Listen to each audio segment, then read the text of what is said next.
Hey folks! In this video I will demonstrate how to paint the model. As mentioned before, I never hose the paint down on the model. This makes panel lines blurry and it attracts a lot of dust and hair. So the next 13 minutes you can see me building up a lot of layers. White paint always has less opacity than other paints. This is why it takes more layers to cover the grey plastic. The right choice of paint is quite essential for this. For some time now I found my personal favorite, which is MRP.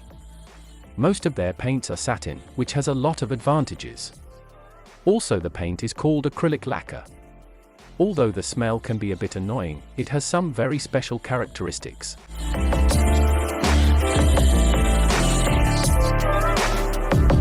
First of all, the paint dries quickly, but not too quick. You will never see orange peel, which is a result of paint drying on the way from the nozzle to your model. You can see me removing a few dust particles and hair. It is hardly avoidable, but I managed to minimize it. There is no need to sand the white paint afterwards. Some spots were sanded in between the layers to remove dust, but it was only a very small amount.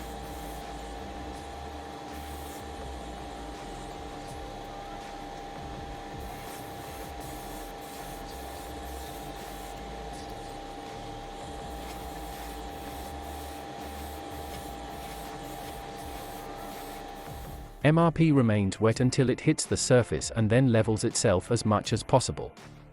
The paint dries so smooth that there is no need to do anything afterwards. Also, MRP offers quite a nice range of paints. Most of them are military colors. Before I start spraying, I always clean the model with window cleaner to get rid of fingerprints and greasy spots. In this special case I also went along the window line with Tamiya tape. I rolled it up a bit on its edges. This prevents nasty paint edges. This technique is quite popular among military modelers doing camouflage to avoid edges and sharp lines. For all spraying I used my trusty Mr. Hobby PS289. This airbrush is so reliable and very versatile.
Next are the wings.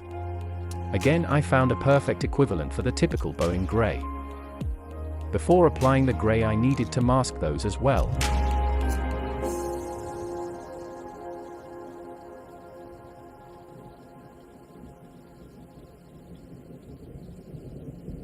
As you can see, I don't waste paint on areas I don't need, like the corrugations. More important are the trailing and leading edges. Have a look at the paint. I have a very light wet coat, and again it needs a couple of layers. But once dry, the paint is becoming very hard and resistible. Then you said it, always saying things you're regretting. Can't erase the steps we've taken. Worth noting might be the nav lights. Like the landing lights in the wing roots, I cut out plastic on the wing tips and replaced it with clear plastic. But you made it all better. Now it's messing with my head, yeah. We don't say goodbye the best. I still feel your ghost inside my chest. No, we didn't learn our lesson. But if you want, can we try again? Oh yeah. Try again.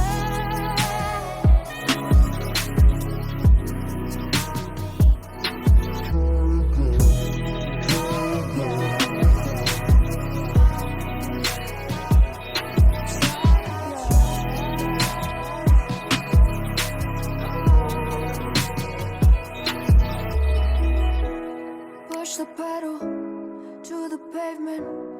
Always dreaming that we'd make it. In the rear view, our reflection is a stranger to the time and place we met. I was so upset, but you made it all better. Now it's messing with my head, yeah. We don't say goodbye the best. I still feel your ghost inside my chest. No, we didn't learn our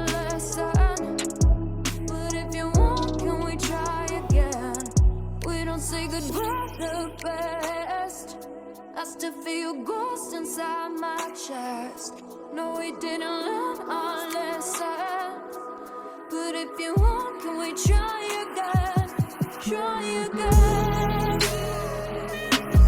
Oh yeah. Try again.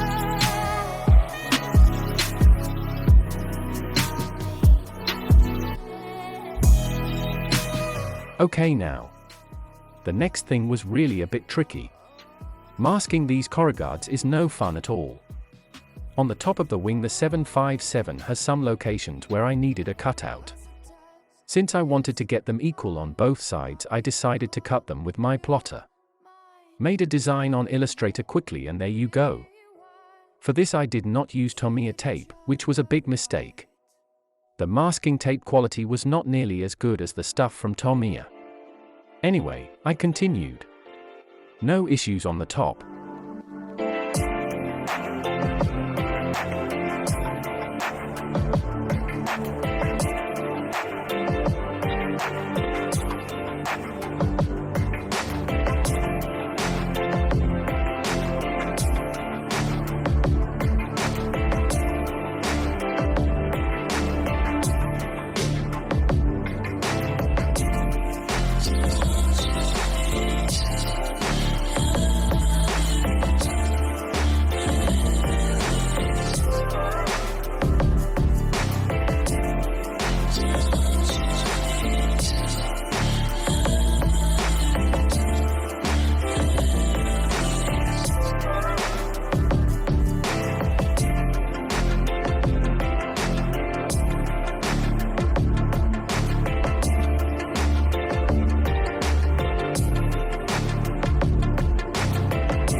But I already got some headache with the bottom and the flap tracks. Therefore I wanted an easy method to mask the flap canoes.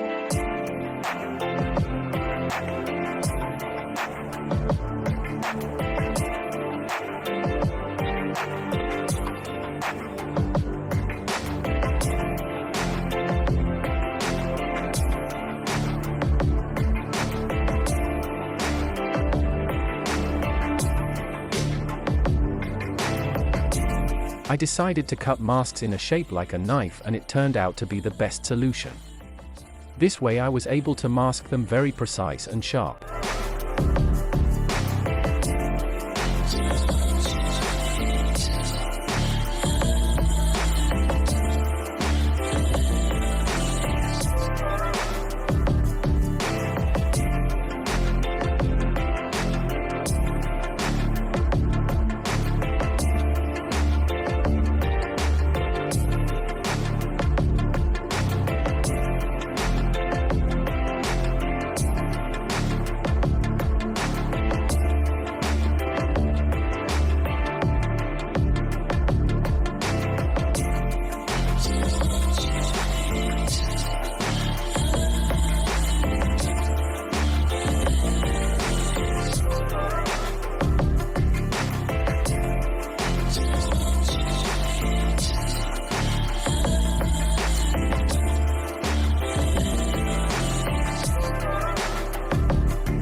Now let's continue with the Corrugard paint.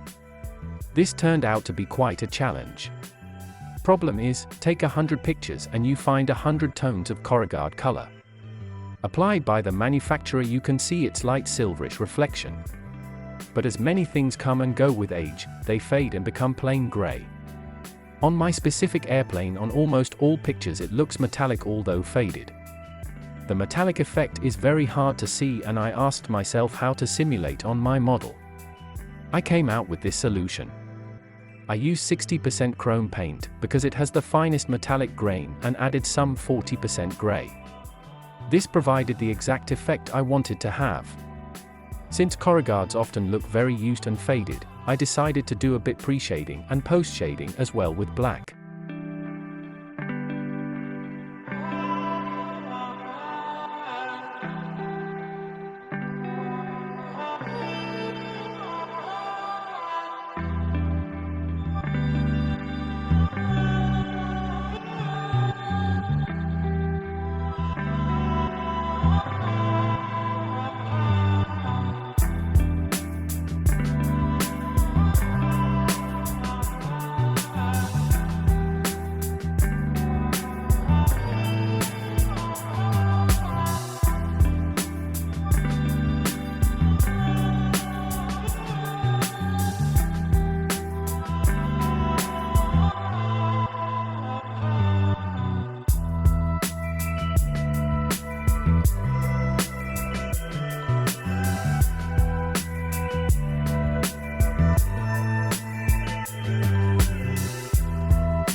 When all this is done, the time has come to remove all masks. The most satisfying thing, isn't it? I know I had a bit of luck, cause usually experiments don't work out at the first try, but this one did. The Corrugard looks exactly the way I wanted it, and all the masks did their job. By the way, one thing I wanted to say. The whole video material was 4 hours and I did not even record everything. Always take your time when you want to create something special, and stay hungry for new techniques and ideas.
Stay tuned for the next episode, where I am building the engines. Thank you for watching.